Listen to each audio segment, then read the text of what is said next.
ella espacio pues, tiene una para palabra pues muchas que la veces acompaña, para que tiene un grupo muy grande de personas.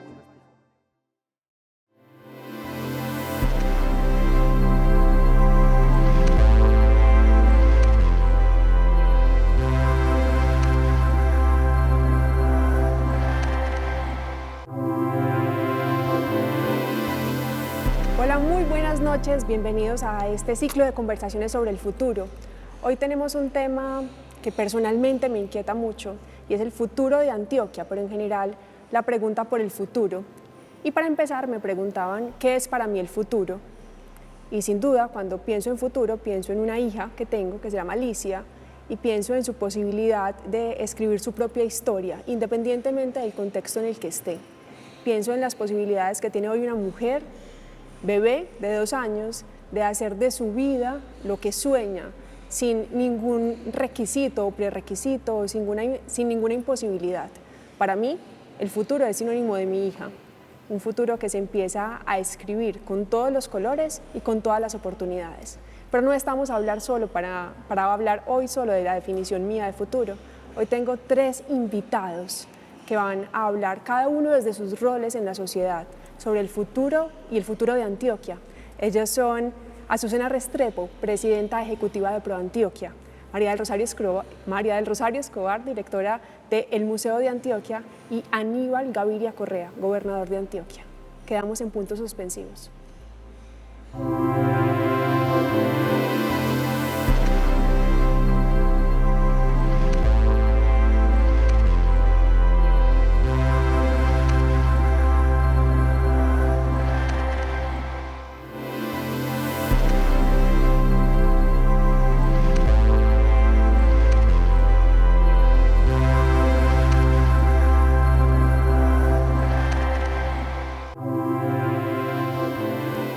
Yo sé que es muy difícil despojarnos a cada uno de nosotros del rol que tenemos en la sociedad, pero antes quiero que hablemos con cada uno de ustedes, las personas, y quiero que me cuenten y nos cuenten a todas las personas que esta noche estamos acá viendo esta conversación y escuchando, qué es para ustedes el futuro, cómo lo definen ustedes. Empecemos, María del Rosario.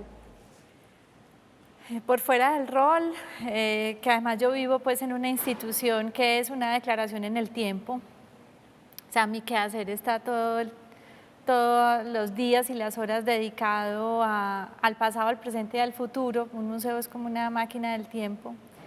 En lo personal, para mí, pues te escuchaba hablar de tu hija, pues yo también tengo 2 hijos, también mi futuro tiene que ver con ellos, están más grandes, son adolescentes ya, están forjando ya su destino de alguna manera, sus decisiones profesionales, el amor, los primeros sueños y cómo se canalizan. Pero en este año de pandemia creo que han tenido que revisar mucho esto y yo los veo cambiar en ese sentido. Y yo, que me la he visto entre la casa y el trabajo, pues también he revisado mi idea de futuro con relación al refugio, a la capacidad que pueda tener en el presente, en el futuro inmediato y en el futuro más lejano, de constituir un refugio para dar como otro florecimiento a mi vida. Cuando pienso en el futuro, pienso en el campo, en la naturaleza, en un espacio para construir mi tranquilidad. Y Azucena, cuando pensás en futuro, ¿en qué pensás? Bueno, siempre asocio el futuro con esperanza, o sea, casi siempre prefiero hablar desde un futuro esperanzador. Pero ahora que los oí a ustedes, también tengo algo en mi formación de ingeniería que siempre asocio el futuro con un nuevo estado. Y ese nuevo estado es como una consecuencia en parte del azar y en parte de una construcción o un trabajo intencionado que uno hace por crear situaciones o por crear un estado venidero de mayores oportunidades. y creo que es algo que hacemos tanto a nivel personal, familiar, en el campo social o empresarial que nos desempeñamos. Sabemos que el cambio es inherente a la vida, estar vivo es el sinónimo de cambiar, cuando algo no cambia ya es inerte. Y saber gestionar ese cambio para producir un futuro deseado, un futuro esperanzador, es parte pues, digamos, de las capacidades humanas y sociales que tenemos que desarrollar. Y ahora, gobernador Aníbal, para usted, ¿qué es el futuro? Bueno, Sarita, pues primero saludo a ti, a Azucena, a María del Rosario y a todos los que nos siguen esta noche. Yo siempre he asociado, obviamente, el concepto de futuro con el concepto de cambio. Futuro es lo que se puede cambiar. Obviamente, el pasado ya no se puede cambiar. El presente es un instante, porque en un segundo ya es pasado. Entonces, eso nos deja al futuro con una dimensión impresionante. Lo que podemos cambiar es muy contradictorio a veces, porque la gente tiene una impresión de que el futuro es lo que no se puede cambiar. Hay gente determinista que dice eso ya está definido, u otros que dicen no, yo qué voy a poder cambiar el futuro, yo no tengo la capacidad. No, eso es lo que podemos cambiar realmente. Y es matemático, es absoluto. De hecho, a mí me han llamado mucho la atención esas películas, ¿no han visto ustedes esas películas que mandan la gente al pasado para cambiar el futuro? Porque es la única manera de hacerlo, pero entonces el futuro es lo que se puede cambiar, lo que podemos cambiar, lo que podemos construir. Eso me parece supremamente interesante y hay un hilo conductor en todas las respuestas y en todas las ideas, y es que el futuro está sin lugar a dudas asociado necesariamente a la esperanza. Así muchas veces sea escurridiza, como nos pasó en medio de esta pandemia. En muchos momentos también se vio en cuidados intensivos la esperanza. ¿Qué vamos a hacer? No nos había tocado una pandemia de estas dimensiones y nos cambió a todos la vida.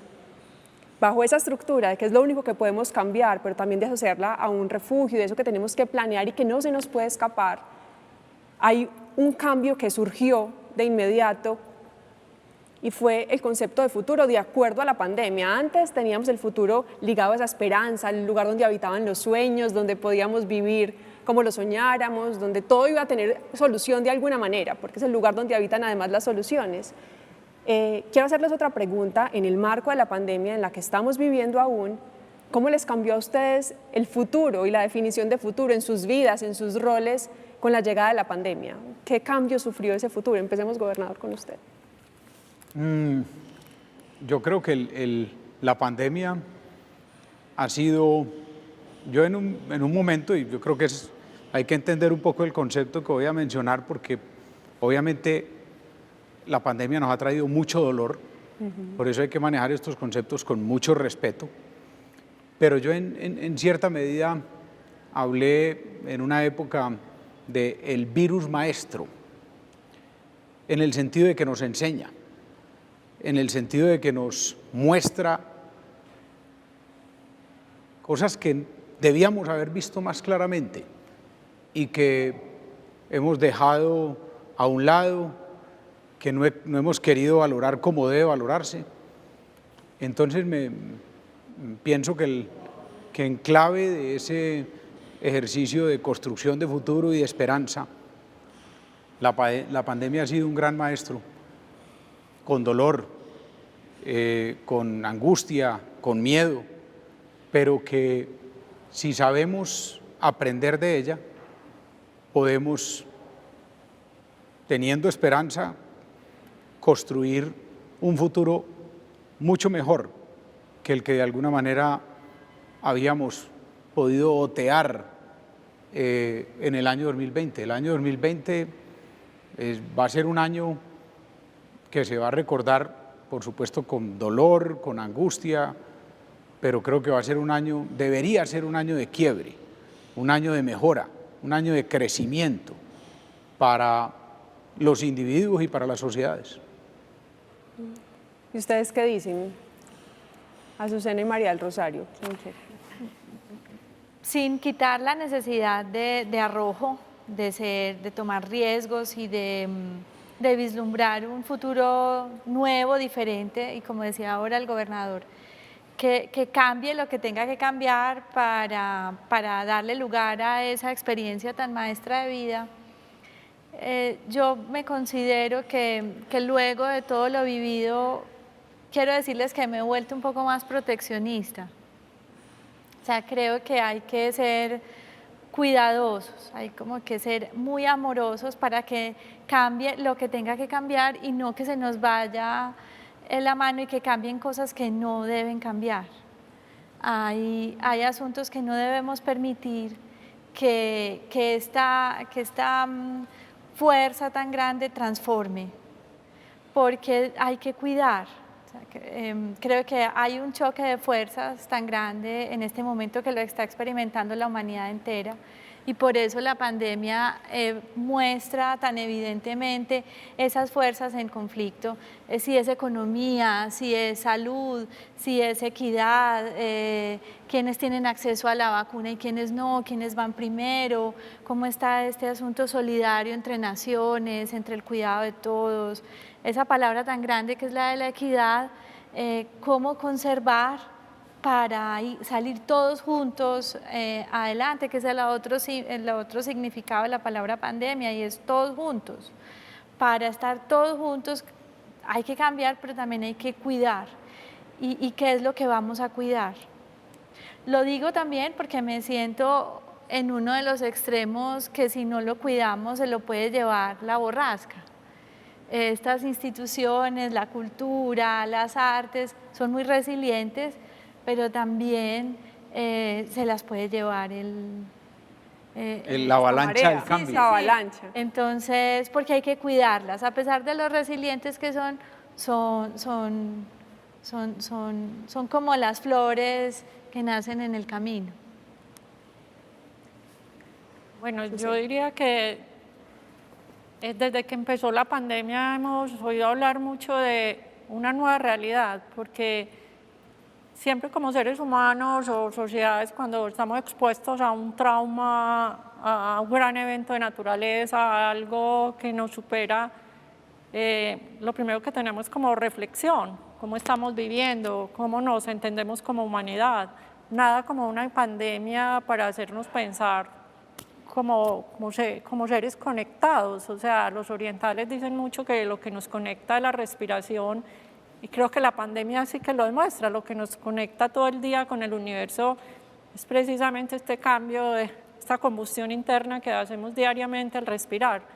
Entonces, esto es lo que realmente ha logrado la pandemia, que nos volvamos a mirar como humanidad en lo que hemos logrado, en lo que nos queda, nuestros grandes retos sociales, nuestras grandes desigualdades, pero también nuestras grandes capacidades. Yo, por ejemplo, soy una abanderada de defender nuestro sistema de salud, con todos los retos que todavía tiene, pero saber que nuestro sistema de salud es universal, o sea, que realmente el 100% de la población tiene acceso y derecho, un derecho constitucional, un derecho definido por ley estatutaria al servicio de salud. Es un privilegio social que no tienen. Hemos visto todos que hasta en países como llamados desarrollados, la gente llega a su casa con una cuenta de salida de un hospital por la pandemia. Aquí todos hemos tenido acceso a nuestra manera, con las dificultades que tiene el acceso en la ruralidad, en la Colombia dispersa.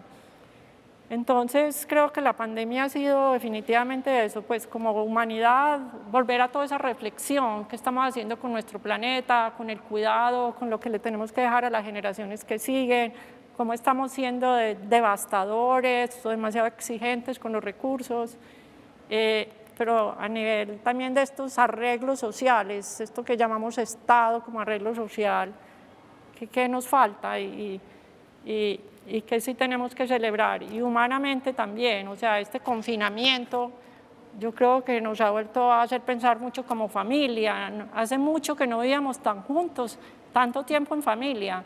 Yo no. En mi caso personal, que llevo 35 años trabajando, yo nunca había estado tanto en mi casa. O sea, no recuerdo nunca haber estado en mi casa pues, o sea, sí que habitar mi espacio.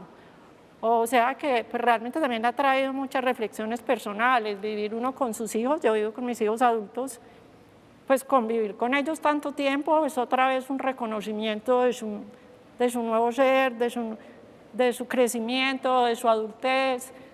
O sea que también es redescubrirnos a nosotros y los que tenemos cerca y descubrirnos como humanidad. Miren qué bonito esa conclusión a la que llegamos en esta conversación. Nos estábamos preguntando por qué era el futuro desde la individualidad y llegamos a la conclusión de que el futuro nos cambió en la pandemia porque solo lo podemos pensar desde la palabra juntos. Alguna vez pensaba que se estaba volviendo cliché en las campañas y en todas partes, juntos somos más fuertes, juntos llegamos más lejos, pero es la gran conclusión y esa lección que nos queda del 2020. Solo juntos podemos salir adelante. Después de esta reflexión individual, vamos a un corte de comerciales y ya regresamos para hablar del futuro con estos 3 invitados desde cada una de sus áreas.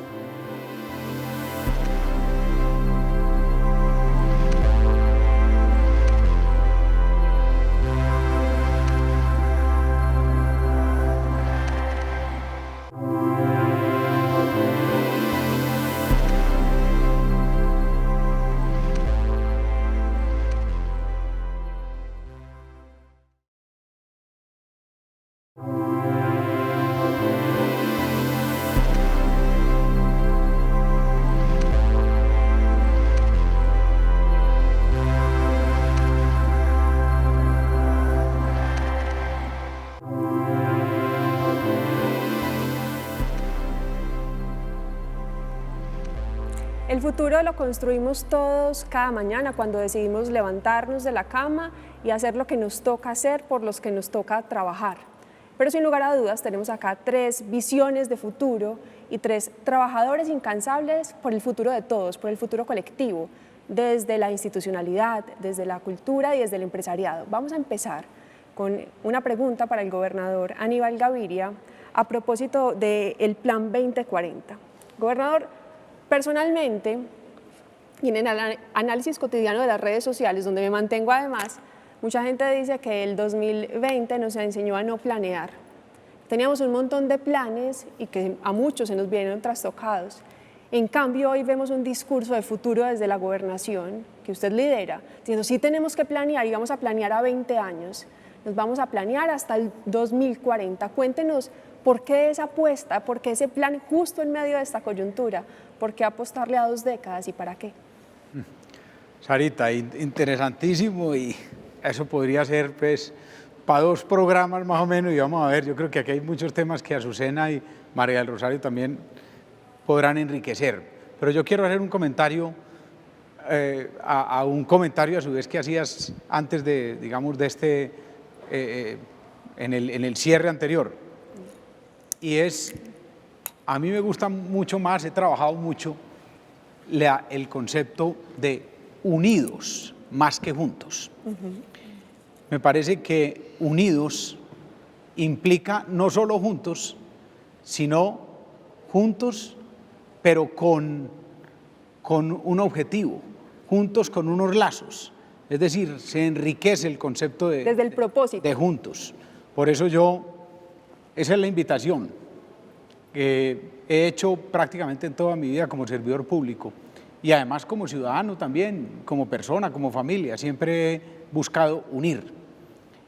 Y eso lo sigo porque tú lo decías en clave de aprendizaje de la pandemia y a mí hay 2 palabras de muchas seguramente en ese concepto de virus maestro que me parece que son inmensas, que nos enseñó y nos debe enseñar la pandemia: unidad y solidaridad, absolutamente ligadas. Y yo he compartido con mi equipo de gobierno una frase que me parece que es bonita y que es significativa, y es: la pandemia nos obligó a separarnos para enseñarnos el valor de estar unidos. Por eso es que es una cosa estremecedora lo que hizo. Sepárense, no solo como familias, como grupo, como conglomerado, sino como naciones. Cierren los aeropuertos, cierren las conexiones, pero de alguna manera, ¿cuánto duran así? ¿Cuántos son capaces de durar separados? Y en ese sentido, retomo tu pregunta apasionante acerca de la construcción de futuro, y sí, yo he oído mucho eso. No, ya se acabó la planeación, porque es que mañana puede aparecer otro virus o puede suceder. Y ahí tengo yo dos comentarios. Uno, mientras más lejos va usted, más cuidadoso tiene que ser en la planeación. Yo soy muy aficionado a la astronomía, y si usted se puede imaginar lo que puede ser, lo que tiene que ser planear el viaje de una sonda espacial a Júpiter y después de Júpiter para llegar a Pluto y después de ahí seguir, eso se planea con una precisión de milímetros, aun cuando el viaje va a ser de billones, trillones de kilómetros, para que precisamente la dirección sea la adecuada y los tiempos en los cuales pase la sonda espacial sean los programados por el satélite X de Saturno o de Júpiter.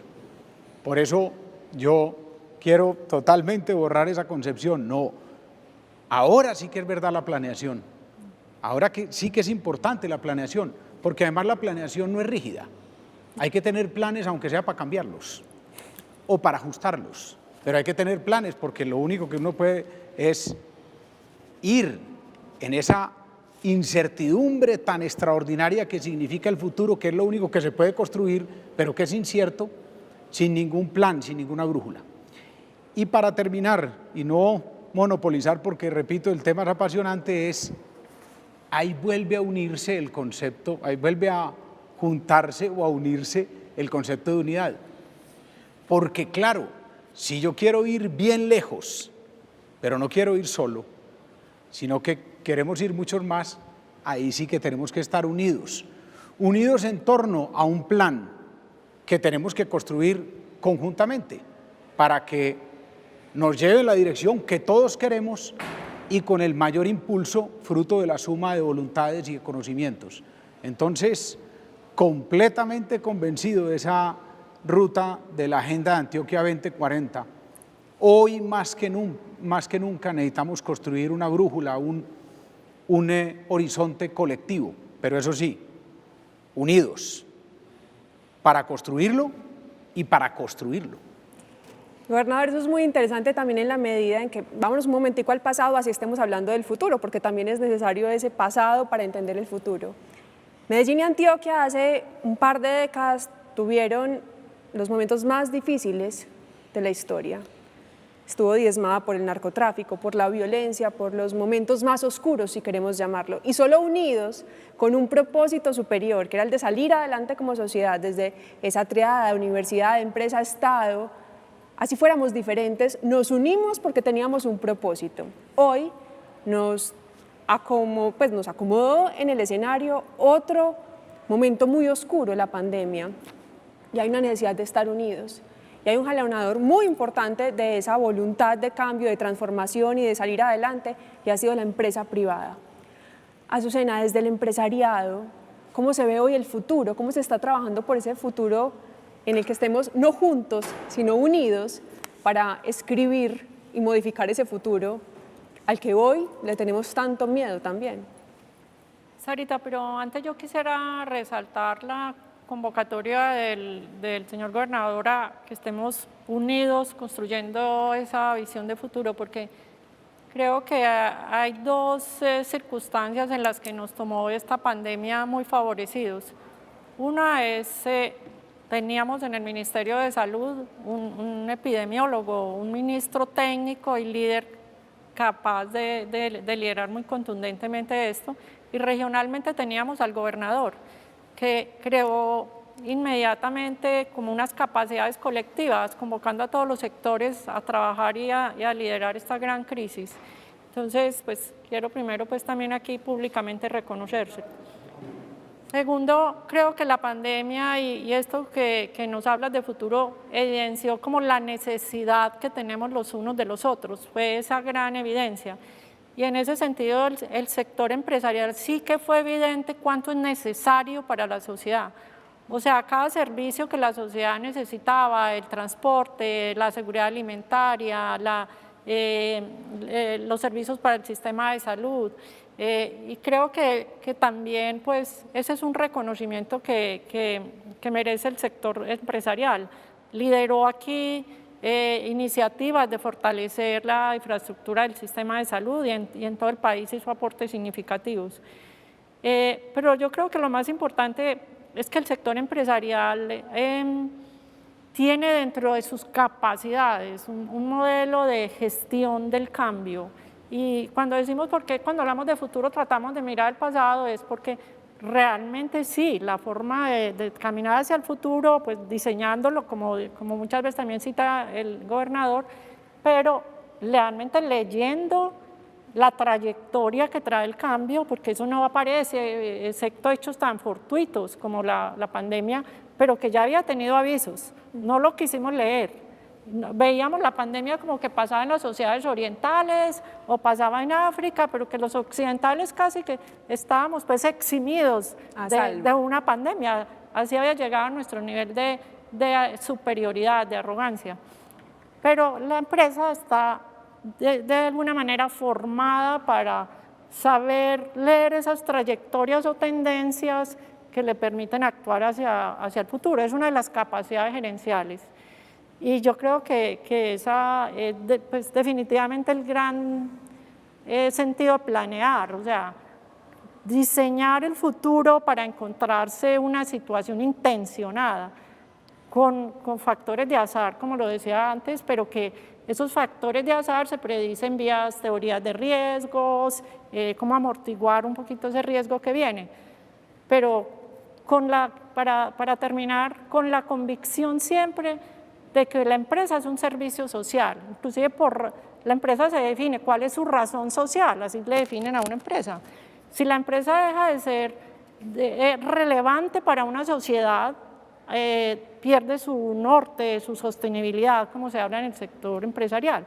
La sostenibilidad de una empresa está garantizada desde que siga siendo relevante para la sociedad, creándole capacidades a la sociedad. Entonces yo creo que toda esta lectura y todo esto que hemos reflexionado obviamente va a incidir en la empresa cómo sigue orientando esa visión de futuro, pero es una de sus capacidades. Y ahí nos encontramos entonces también un escenario servido y es el futuro llega pero que nos encuentre preparados. La flexibilidad será un común denominador en los planes de ahora en adelante, no podrán ser rígidos, pero tenemos que estar preparados y tenemos que echar mano de ese brazo que tenemos como sociedad en el empresariado para salir adelante, para estar mejor preparados aún. María, en esta pandemia también nos dimos cuenta de que la salvación de muchos, por no decirlo de todos, estaba en la cultura, en escuchar más música, en leer más libros, en ver más obras, en asistir a obras de teatro, virtuales porque era la necesidad, pero podríamos decir que también el arte y la cultura nos salvaron, porque si no hubiéramos estado con ellos, estaríamos mucho más desesperados. Pero no todo el arte y no toda la cultura puede pasar por una pantalla, tenemos muchos retos, y los retos son sinónimos de futuro. ¿Cómo nos preparamos para el futuro? Entonces, desde el arte y la cultura, ¿qué podemos hacer para ahorita lo decías, tenemos que cuidarlo y protegerlo porque es endeble también, aunque sea resiliente. ¿Cómo lo vamos a tener que proteger y planearlo de ahora en adelante? Yo estaba pensando mucho porque el tema es muy profundo. Creo que tiene que ver con un sistema de pensamiento, con asuntos paradigmáticos de la construcción de la producción de valor en nuestra sociedad. Porque está bien, nosotros le damos un valor muy grande al arte, a los artistas, por eso que se ha notado, sobre todo ahora en la pandemia, pero que siempre ha estado presente, pero aún así no tiene un valor desde el entretenimiento, pero no tiene un valor desde la productividad, desde la producción en sí. Entonces, por eso, como lo vemos como algo desde el entretenimiento, podría tener un valor secundario o un valor anexo. He estado pensando que le tenemos que dar la estatura al artista como se le da a un trabajador, a una persona que produce sentido. En nuestro caso es un capital simbólico que no es reemplazable. Si uno piensa en la cantidad de hombres y de mujeres que la violencia nos ha arrebatado y que posiblemente en ellos estaba la firma o un ser que iba a generar, a escribir una obra literaria que nos iba a mejorar nuestra comprensión del presente, nuestra comprensión del pasado, su ausencia es infinita, o sea, es como un vacío, es un punto cero. Tenemos que pensar que tenemos que salir todos juntos y que tenemos que generar un sistema de protección, de trabajo, en donde esas generaciones, tanto las actuales como las futuras, puedan tener un lugar para producir y para seguir trabajando en torno al capital simbólico, pero no desde eso que es accesorio en el entretenimiento, siendo el entretenimiento tan importante, sino en la producción de sentido y generar un sistema real en donde entendemos que esa producción de capital simbólico es ineludible. Por ejemplo, como que cuando supimos que estábamos en pandemia, ¿a qué fue lo primero que le echamos mano? A la literatura, ¿cierto? A los libros que se habían producido sobre las pandemias en el siglo XVII, se volvió a poner de moda leer el Decamerón porque fue casi que la primera obra escrita en un tiempo de pandemia, Albert Camus y La Peste, o sea, la literatura, los artistas tienen mucho que decir. También los años 30 y 40, cómo fue que los Estados Unidos con el New Deal funcionó e hizo parte de un sistema grande de producción intelectual y económica a través del artista como trabajador, y cómo con toda esa producción simbólica se dio lugar al renacimiento de los Estados Unidos y su mensaje de una nación de posguerra. Eso tiene un valor, pero tiene un valor en el tiempo. También le tenemos que pedir al arte y a la cultura que sea capaz de manifestarse en el tiempo, porque hoy si queremos algo lo tenemos ya, casi cualquier cosa. En cambio, la producción artística y cultural solo se da en la espera, en el tiempo, porque es lo más parecido a una cosecha. Un árbol no saca naranjas antes de tiempo, hay que esperar a que estén en cosecha. Lo mismo en nuestras sociedades. Un artista necesita tiempo y necesita una sociedad que le dé ese tiempo para crear. Nosotros necesitaríamos en ese plan de futuro, el arte necesita tiempo, necesita confianza. Necesitamos que nos den la confianza y el tiempo. Miren, por ejemplo, una obra como Rodrigo D. o lo que significa Víctor Gaviria, cada vez lo entendemos más en el tiempo. Por poner un ejemplo de alguien que está vivo y está entre nosotros. Yo tengo... María, perdóname, yo creo que la cultura fue como también el otro sistema sanador, el otro doctor. O sea, igual que esta pandemia evidenció el valor de un sistema de salud, de seres humanos que ponen su vida en riesgo por cuidar a otros, por sanar a otros, la cultura y pues todos los contenidos que nos mantienen sanos emocionalmente, mentalmente, anímicamente, es lo que luego va a esas capacidades que tú llamas productivas en un ser humano. Si uno no está sano integralmente, pues como si el sistema de salud cuidó nuestro cuerpo, la cultura cuidó nuestro espíritu, o lo está cuidando, porque o si no, no estaríamos sanos aquí mentalmente para enfrentar tanta dificultad. Y lo que significaría no tenerlo, pensemos, hoy estamos en el Museo de Antioquia, que este edificio se cerrara y no lo tuviéramos. No, solo que se cerraran las salas de cine, para mí fatal. Sí, sin salas de cine, sin salas de teatro, a pesar de que hubo la virtualidad, total. Ha sido muy difícil. O la posibilidad de una orquesta, de no volver a tocar en forma sinfónica, quién sabe hasta cuándo. Uy, sí. Y la posibilidad, o negarnos la posibilidad de que tantos niños y niñas en Antioquia, por ejemplo, sueñen con ser artistas, porque uno evidentemente sueña con tocar un instrumento, con cantar, con danzar o con pintar o cualquier otra manifestación, viéndola. Entonces nos estaríamos negando a eso. Miren. Y lo que va a significar el arte o los mensajes que se están creando hoy, en este momento, en 20, en 30 años. Pero aunque yo ahí de pronto voy a entrar en un terreno que no soy el que más domino, pero ahí se ha hecho mucho referencia a muchas manifestaciones artísticas que en cierta medida puedo disfrutar individualmente, por ejemplo en mi casa un libro, eso es muy importante y eso fue yo me meto en otro terreno que es más complicado y que también para mí fue y sigue siendo un vacío. Y sé que en ese, María del Rosario, de pronto me podrá llamar la atención, pero lo interesante es los eventos masivos. Absolutamente. Es que no es lo mismo escuchar una sinfonía en la casa con el mejor sonido que escucharla con menos buen sonido, con otros 500. Esa es otra cosa que nos enseñó la pandemia y que seguramente tendrá cambios y todo, pero el disfrutar colectivo, el estar unidos, compartiendo, por ejemplo, la magia de otro. Y eso es algo que seguramente con el tiempo podremos ir recuperando. Los conciertos, Sí, total. pues, los hemos disfrutado y los artistas sin lugar a dudas se han reinventado y han hecho unos match no es lo juntos, pero Pero- la energía de todos los aplausos. Estamos esperando estamos Por esperando volver a favor. oírlos en En Total. vivo. Y los que van a los estadios, o sea, el sentirnos en colectivo, pues es demasiado. María del Rosario. Es que uno ver un partido Barcelona-Juventus con nadie en el estadio y uno lo está viendo en televisión y uno lo siente distinto. Vacío. Lo siente distinto. ¿Y eso por qué? Uno dice, ¿por qué esto tan raro? Sí, uno ve esas tribunas. Yo a veces me pregunto, hay muchos de esos equipos, y también imaginen los artistas y todo, que no están jugando igual. No están jugando igual, no es lo mismo. Por eso hay equipos que están como en baja, porque Capa necesitan caída. tener esa energía de la gente, del abrazo, de la Las unidad. barras, los coros, sentir que pues que los están aclamando y que la gente está celebrando su presencia. Es muy diferente a que le den a uno un like, a sentir los aplausos de todos juntos. Quiero que volvamos un momento a Antioquia, ya que estamos todos emocionados hablando de este tema.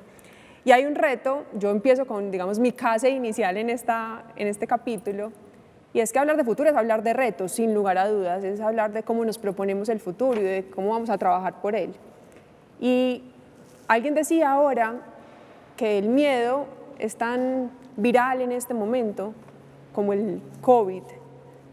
Y no se trata de vivir sin miedo, es que el miedo también nos mantiene alerta, activos. Este año que acaba de pasar nos enseñó a gestionar el miedo y a buscar la esperanza. Yo creo que ese es el reto más grande. Sabemos que tenemos que trabajar juntos, unidos por un propósito superior, que tenemos que aprender a respetar las diferencias, porque tenemos que hacerlo en equipo, pero gestionar los miedos y aprender a encontrar la esperanza es uno de ellos. ¿Qué retos desde cada uno de sus sectores tenemos en Antioquia particularmente, que ha llevado la delantera, que ha dado ejemplo, que tiene un montón de características particulares y que el mundo y Colombia y otras regiones admiran? ¿Qué retos nos dejó planteados este año y la pandemia a nosotros, gobernador? Sarita, yo ahí tengo un problema y es que yo siempre, aún desde muy pequeño, antes de ser servidor público, con mi padre, con mi hermano, en familia, con mis amigos, yo siempre he enfocado todos los temas a un solo reto y entonces sigue siendo como el mismo. No, lo que pasa es que me parece que la pandemia a mí me lo puso más grande todavía y creo, la vida. Si es que tenemos el reto más hermoso y el más espectacular. Y la pandemia nos lo puso ahí y todavía nos lo vuelve y nos lo sacude así y nos dice, ¿qué hubo pues, mundo?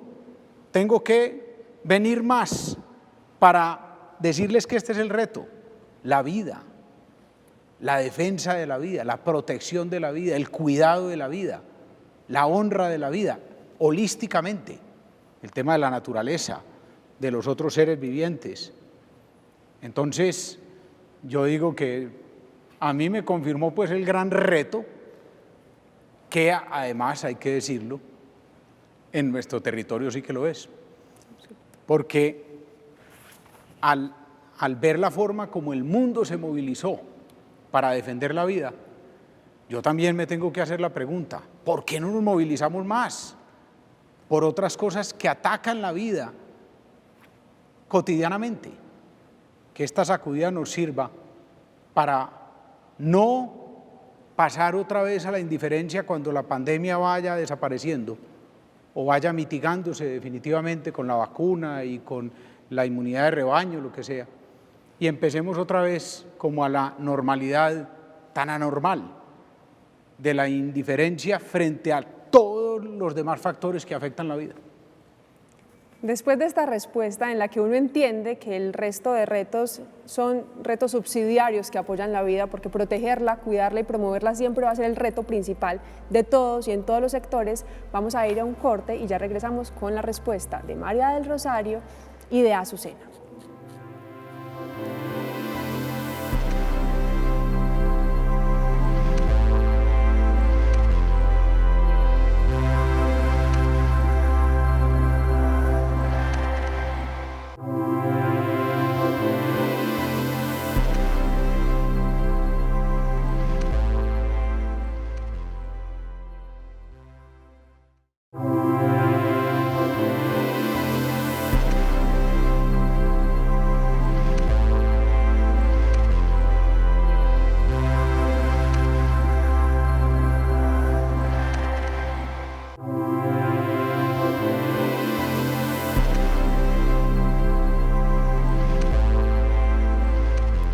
Nos quedábamos con una conclusión y es que futuro es sinónimo de retos y de ponernos a trabajar para cambiar las perspectivas o, como decía ahorita el gobernador, pues modificar eso o construir eso que viene.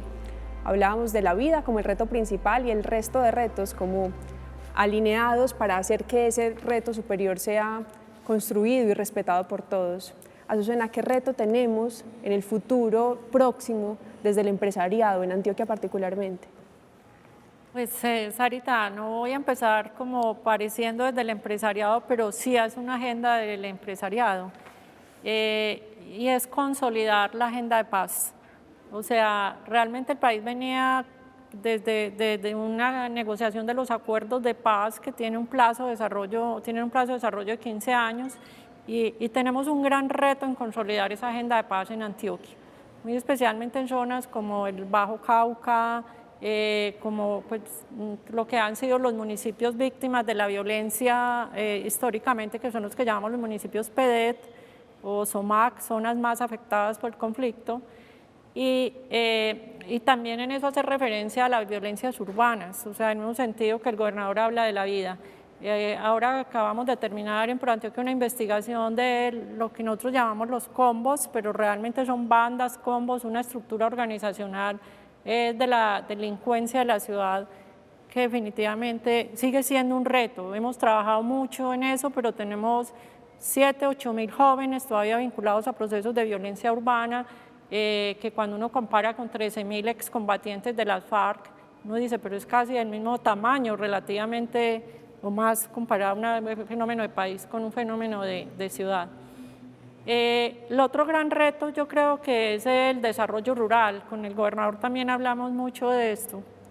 O sea, realmente Antioquia de alguna manera históricamente nos está faltando entender cómo convertir esas oportunidades que las vemos desde nuestros inicios de la educación, los grandes ríos, las grandes oportunidades de mares, pero es imposible. Nuestro Valle del Cauca, nuestro Valle del Magdalena, el Atrato, que en estos días lo veíamos con el alcalde de Turbo, gobernador. ¿Cómo no estamos sabiendo volver todas estas grandes riquezas naturales, oportunidades para el desarrollo del territorio?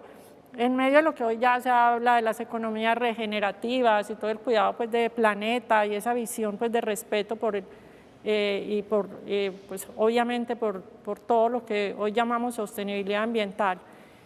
Entonces yo diría que no me podría quedar sin decir que estas oportunidades rurales convertidos en lo que tendría que ser hoy la seguridad alimentaria en nuestro país, en nuestra región, que lo ha mostrado la pandemia.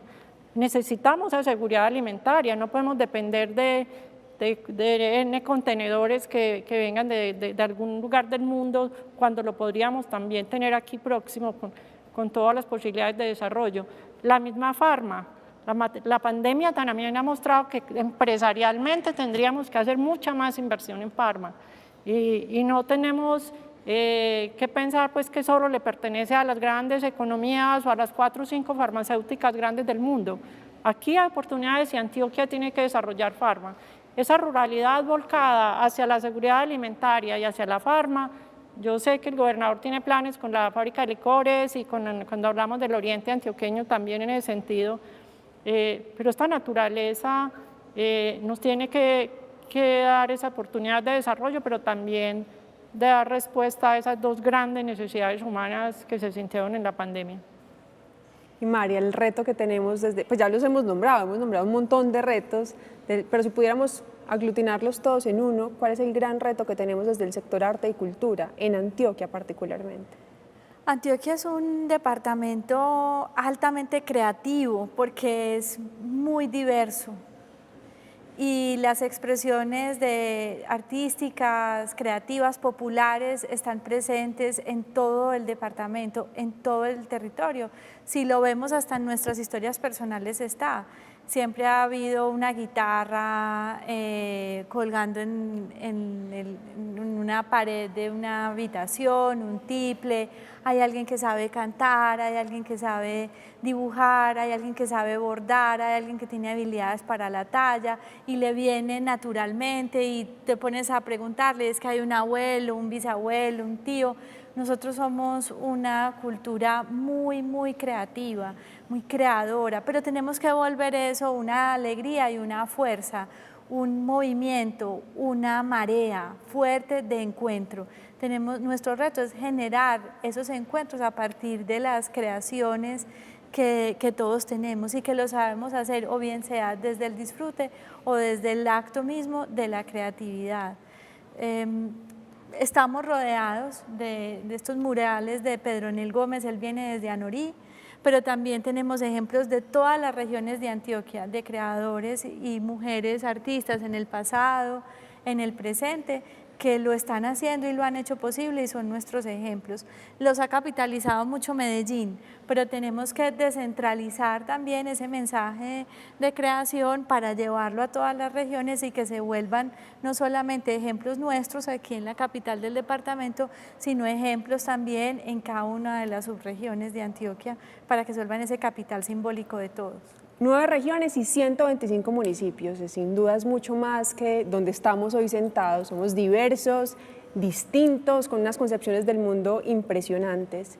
Lo hemos conocido durante años que hemos viajado y también sabemos que somos muy diferentes, pero también hay unas brechas grandísimas con algunas regiones. Vigía del Fuerte, Murindó, un montón de territorios que siguen esperando oportunidades. Tenemos un reto, un gran reto, y es cerrar brechas que evidenció también esta pandemia en conectividad, en salud, en educación. Gobernador, eso está en el Plan 2040 también, cada vez tenemos que reducir más las brechas. ¿Cuál es esa apuesta? Respuestas cortas de cada uno, ya vamos a terminar, pero ¿cuál es esa gran apuesta o esa estrategia que vamos a hacer para cerrar brechas en Antioquia? Yo creo que en sí la discusión misma, la discusión más amplia. La Agenda Antioquia 2040 busca ser el diálogo más incluyente, más amplio, más participativo en la historia de Antioquia. Y eso es algo muy ambicioso, pero es algo lograble. Es algo lograble porque nos ha faltado esa gran discusión. 200 años, pero nos ha faltado esa gran discusión. Y nosotros desde la Gobernación de Antioquia tenemos algo claro, queremos convocarla, queremos estimularla. No somos el único actor, ni mucho menos. Somos el actor natural que debe convocar a ese gran diálogo. Pero en el 2021, toda Antioquia conversando, toda Antioquia construyendo colectivamente, unidos. ¿Qué puede haber más poderoso que eso? De ahí para allá, ya la ruta. Yo no puedo decir que la ruta será esta o que este será el objetivo, los planes grandes, los proyectos, todo eso se va a construir en esa gran agenda, pero no lo va a decir Aníbal Gaviria, el gobernador, ni su equipo de gobierno, ni su gobierno, Unidos por la Vida, no. Nosotros seremos actores, pero el gran constructor tiene que ser ese pueblo antioqueño unido, con ese propósito al año 2040. Entonces, es que por ahí empieza la reducción de las brechas, por escuchar a todos, un plan polifónico, donde quepan todas las voces, es ya darle voz a quienes no la han tenido, eso es reducir las brechas, sin lugar a dudas. Y no solo es la voz sino que al tener la voz, yo empiezo mi participación en la construcción.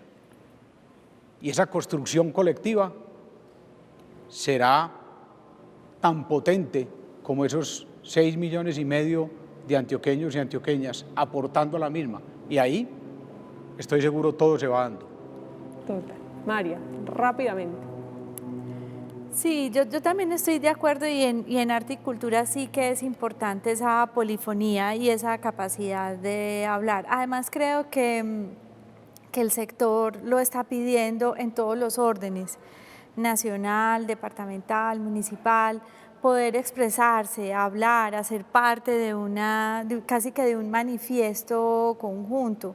Hay mucha necesidad de volverse a encontrar. Además, porque el artista siempre está poniendo el cuerpo, siempre, así sea que esté escribiendo solo o pintando en su taller, siempre pasa por el cuerpo. Y tener la oportunidad de juntar esos cuerpos y de hacerlo unidos es parte del mismo proceso. Y Azucena. Bueno, yo espero que esa gran conversación se construyan las ideas y con las ideas los hechos. Yo tengo esa raíz de ingeniería que Que invita a la me acción. invita mucho a hacer. Tenemos que crear hechos transformadores a partir de esta conversación ampliada y con seguridad tan participativa. Ahí, perdóname, Sarita, algo que completamente de acuerdo con Azucena. Y por eso yo quiero hacer un pequeño ajuste. Mire que nosotros construimos la visión Antioquia 2020. Y eso fue un gran proceso, que es una base muy importante para la Agenda Antioquia 2040. Pero pasamos del concepto de visión, que nos dejaba mucho en, esa es la visión, pero ¿cómo vamos a llegar a ella? ¿Cómo la vamos a medir? ¿Con qué hechos? ¿Con qué planes? ¿Con qué proyectos? A un concepto mucho más integral que es el de agenda. Esa agenda tiene una visión, pero esa agenda también tiene que tener unos metas, unos objetivos. Esa agenda también tiene que tener unas instituciones y tiene que tener unos planes. Entonces es más completo para ir más también a lo práctico y a lo pragmático, a los hechos y a las realidades. Y a las transformaciones en el territorio y en la vida de todos nosotros. Muchas gracias a ustedes por acompañarnos en esta conversación. Si a mí me piden dos grandes conclusiones, una es que tenemos todo por delante y la esperanza va a ser ese compañero en este y los años siguientes porque podemos unidos salir adelante. Y dos, es que precisamente eso, tenemos que trabajar de la mano del otro, a pesar de que sea diferente, a pesar de que no pensemos como él. Todas las visiones tienen cabida para salir adelante juntos, unidos y con un propósito superior. Quedamos en puntos suspensivos y después de esta siguen más conversaciones sobre el futuro. Muchas gracias a ustedes y muchas gracias a todos. Gracias.